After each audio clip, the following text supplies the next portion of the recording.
Dan's still mad, but who cares? Yeah, I am. We're going to prep soccer highlights, and we're going to volleyball too. H-Town, where nothing was going to stop Esco and H-Town from competing at the home of the Hermantown Hawks, and a little rain never killed anybody. Jeez.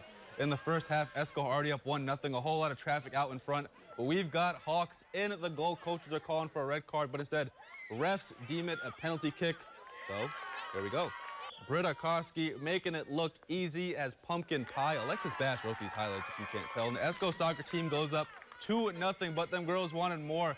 Gwendolyn Lilly fighting for defense. Abriana Nadil puts a boot to it. Stop for a 2-0 score to go. It's the locker room. Through the rain in the rest of the second half, it's the Esco soccer girls who add another to the bag for a 3-0 victory. And now we head to Duluth East as the Hounds and Lumberjacks had a match. We go to the 13th minute with no score on the board. Max Sundquist throws it in for Cloquet. Elijah Altman ready to head it in, but Jack Rinksned makes the save for the Hounds to keep the game scoreless. Then about 4 minutes later, Chris Lopez takes a shot.